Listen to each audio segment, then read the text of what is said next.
A while ago, I attended a seminar, and it was a sort of an esoteric sort of a subject. So there were only about 5 people attending the seminar, and the presenter was at the front of the room. And the 5 of us, we knew each other because we had been studying other subjects together and a sort of following a curriculum through. So we knew each other. We're sort of like kibitzing, between ourselves. And the presenter started to talk, and he started to bring up the points of his topic and the thing he was going to present for that day. And we're sort of making comments. The guy sitting next to me is making comments about what the speaker had just said, and side comments and adding thoughts to what was going on in the conversation at that time. And then the presenter sort of walked out of the room while we were kibitzing, right? He sort of went to the side. And I just sort of had the impression that maybe someone in the hall had said, come here for a second, something like that. But he was gone for several minutes, and we're sitting there wondering, okay, well, what's going on here? Where's the presentation, right? And so finally I said, well, let me go see what's up. So I stood up and went walking through the hallway and looking in the rooms until I finally found him down at the end of the hall, another room, and he was just sort of standing there looking at a bookshelf, just kind of waiting. And I just sort of said something to him like, are we going to continue? Something of that sort. And he kind of looked at me like he was mock surprised, and he said, oh, are you ready? And I said, yes, sir. And I got the message. And it's something that has stayed with me my entire lifetime. This is about communication. The message I received and the lesson I learned: if they ain't listening, stop talking. Huh? If they aren't listening, why are you talking? It doesn't do any good, right?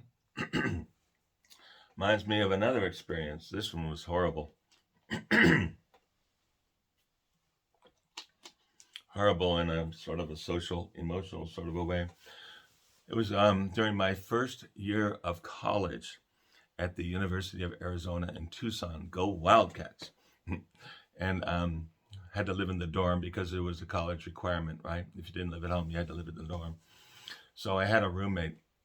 This roommate was from South Carolina or someplace like that, someplace in the South over on the East Coast. And it didn't matter what I said, he was going to argue about it. I swear to you, I can't even give you a good enough example of how this guy would do this, right? But it didn't matter what I said. He was going to challenge it. He was going to argue about it, and to the bitter end. I'm sitting there trying to study. I've got my books open and the lights on, and I'm really concentrating on this stuff, and he's yakking at me, trying to get me to argue about something. This went on and on and on. I said to him, please, I'm studying. I don't want to argue. And he's saying things like, don't want to talk while you're standoffish. You're too good for me. This kind of stuff going on and on. And finally, I got to the point where I simply would not talk to this guy. And this is my roommate. And in those days, the rooms, it was just one room, right? Bunk beds built in the wall. We had, closets on either end, one for each. 2 desks built in this wall. There was a stuffed chair in the middle with the window behind it, and some sort of a dresser drawers in the middle of that. So I was over here on this side, and he simply would not. He would not have anything decent to say. He couldn't even say, hey, have a good morning, without coming up with some reason why it wasn't a good morning. So I stopped talking to him. He went down the hall, and they had like these hall monitor guys, and he was complaining to the monitor about the fact that I wouldn't talk to him. And I would go down and talk to the monitor too. If I wasn't studying or sleeping, I'd be in some other room. I wouldn't be in my own because this guy was driving me nuts. And I don't know if he understood it, or maybe he did understand it. He was trying to needle me because he enjoyed it. Maybe that's the type of person he was. I don't know. I never really got to know him well because of that behavior that he had. And the hall monitor, he told me on more than one occasion, he said, it's kind of interesting. He says, he comes down here and talks to me and complains about you, and you come down here and talk to me and you complain about him. And I said, is there any way I could change roommates? Could I do anything? And the hall monitor said, all the rooms are taken at this point. Someone would have to leave in order for you to be able to move. Besides, moving could be a hassle, etc. So I had to spend the entire school year with this roommate from hell, so to speak. And it wasn't fun. It wasn't fun at all. I was really, really glad to get away from him. By the way, if I haven't mentioned it, if you want to send me an email on some of this stuff, you can send it to counselorscouch101@mail.com, right? I love to get your feedback on all these things that we talk about, and it gives me ideas about what to present next. But we're talking about communication at the moment. Um, I talk to a lot of folks, particularly men, who say that they're having trouble talking to their significant others, right? Either it's a girlfriend or a fiance or something. And as I said earlier in another post, several men I talk to, they're just confused. They don't know what to do. They don't have a clue how this is going. They don't know what they said wrong. They don't know what to say right, and it ties them up. They're stumbling over their words and they're feeling stupid. And they think they look like a jerk, and it's hard to become close with somebody when you're feeling uncomfortable and no confidence in the situation. I'm talking to one gentleman. He's saying that he's having problems talking with his fiance, right? He said they argued all the time. They never stopped arguing. And I said to him, what would happen if you went up to her and you said, I really would like to improve our relationship and the way we communicate. So I'm thinking of going to a counselor and talking about communication skills and like that. And I'm, just wondering, what do you think of it? And, is that something you'd like to do yourself so we can improve our communication? And I said, well, what if you said something like that to her? And he said, if I said that, she'd tell me, well, you just go ahead and do that then. You really need it. You don't know how to communicate, right? Go learn this stuff and learn how to talk to me. And I said to him, my gosh, if someone had said that to me, I'd say, hey, you have a nice day. I'm out of here. But he was going to marry this woman. And I'm thinking, talk about the Bickersons. These two were going to have a tempestuous life together if they did indeed get married. So I said to him, well, in a situation like that, I wouldn't go on with what I was talking about because he's asking me about a solution. I said I would address the emotions in the situation. I would say something to her like, what's going on? What are you feeling? Why do you respond that way? Try to get her to open up about what is driving the behavior. Do I think that was going to be successful? Probably not. But trying to talk about something else wasn't successful either, right? So we're trying to find a way to break the log jam. And so, I call the behavior. Instead of trying to talk about any other subject, we talk about what you're doing and why. You can imagine, as we're being, talk to this gentleman more and more, it sort of became clear that his fiance had a lot of emotional problems, a lot of abandonment as a child, and that kind of thing. She came from a well-to-do family, but they were emotionally abusive, not physically abusive, but emotionally abusive, constant put-downs and slights and all that sort of stuff. And that's where she comes from. She came from a sort of really negative experience with relationships. That's what she learned. That's how she knew how to be in the world. What she was doing with her fiance was what the family did, the family members did with one another in her family of origin, right? That's where they learned it. And that's where she learned it. And so the idea is, how are we going to fix that pattern? If the person, first of all, I tell folks, and it's true, in order to communicate successfully, the people doing the communication have got to want to communicate. They have got to want to understand the other person. Because if you're there just to attack somebody and make them feel bad, that communication is going nowhere. And I don't advise anyone to try it, right? I'd say let's sit down and figure out our emotional dynamic first. What's going on here that we always end up arguing with one another? Is it something we can change? Is it something we want to change? Is it, do we want to have a better relationship? And answer those questions first before we figure out how to talk to one another. And if the answer is yes, then I say, and I've said this before, if you heard me say it, please forgive me for repeating myself.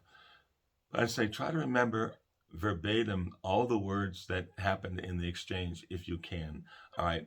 Who said the first thing? And was it a sort of an attack or a criticism or some sort of an emotional jab? Or was there information in it? And then your response to it, or vice versa. Did you throw back some sort of a jab at the other person because you were just offended by what just happened? Or were you trying to communicate, or were you defensive? What happened? If we can analyze that dynamic, we can figure out where it went off the rails and how to fix it.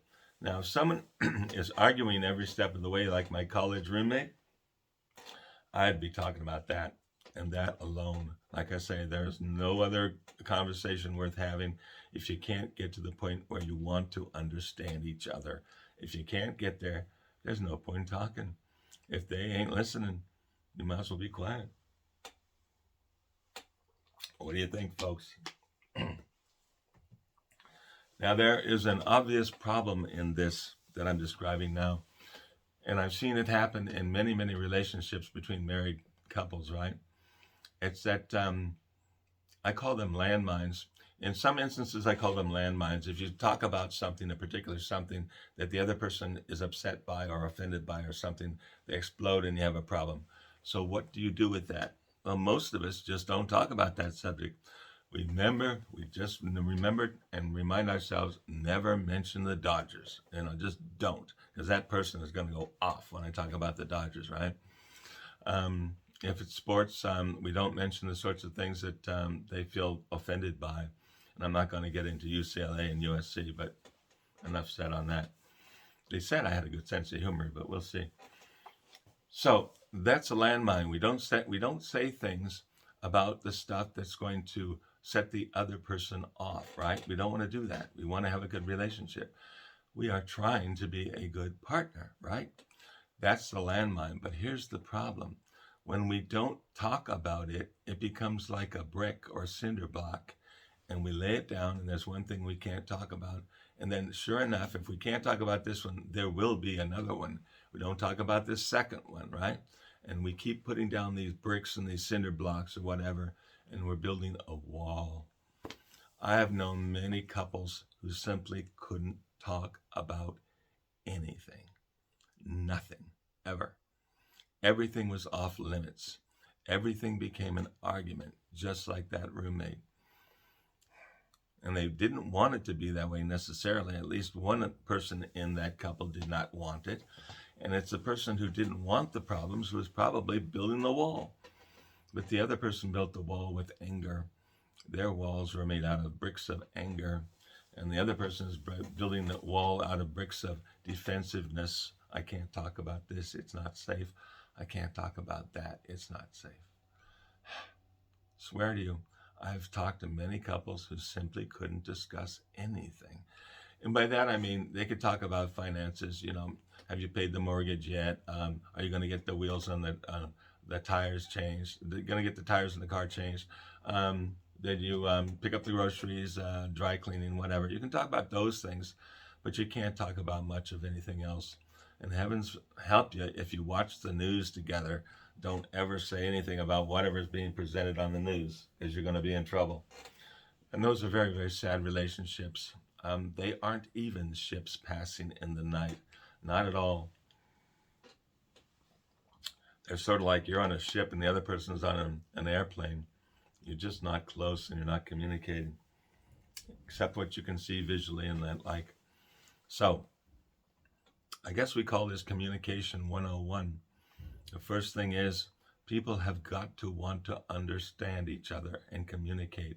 If they don't want that, there is no point talking. So just turn that off and talk about the problem. Talk about the elephant in the room. Why can't we talk, right? That's the first thing you got to figure out. If you can open that conversation, all sorts of beautiful things can happen. But as you probably well know, before you get to the beautiful stuff, there's going to be a lot of garbage pouring out as to why that behavior pattern is in place. Something created it, something drives it, and something keeps it alive and on fire. Something's going on. It's going to be a lot of garbage spewing out if you have that conversation. But I think it's a healthy way to go. I've talked to couples who are trying to decide whether or not to divorce. And they said, whether we stay together or not, we have both learned a great deal by going through the process of analyzing what happened in our relationships and What happened to our communication style? Why do we do what we do? Why do we talk the way we talk? A lot of it has to do with defensiveness, right? A lot of it, that wall building, that bricklaying, has to do with trying to protect yourself because it hurts to be screamed at or belittled or anything else that's negative, right? So we talk about the process. It can be extremely painful, but if you're willing to go through it, even if you don't stay together, you both benefit, you both grow, you become emotionally more present. They say that when we're carrying around a lot of a negative emotion, that's a weight on our shoulders, and it takes a lot of energy to carry that weight and to live with it and try not to let it out in places that where it be inappropriate, right? That takes a lot of psychic energy. And when we can stop doing that, we feel so much relief, and we actually have more energy, more vitality, more joy in life, and etc. Things just don't sound as heavy as they were before. And it has to do with the way we talk or don't talk, the way we communicate or don't communicate with each other. It's well worth looking into, folks. Even if you don't stay together, you both grow. You both become better people. Both become lighter and happier, more joyful, and like that. So the lesson is, if you want to accept it, communication 101. If they ain't listening, stop talking. Thanks for stopping by. I look forward to talking with you next time.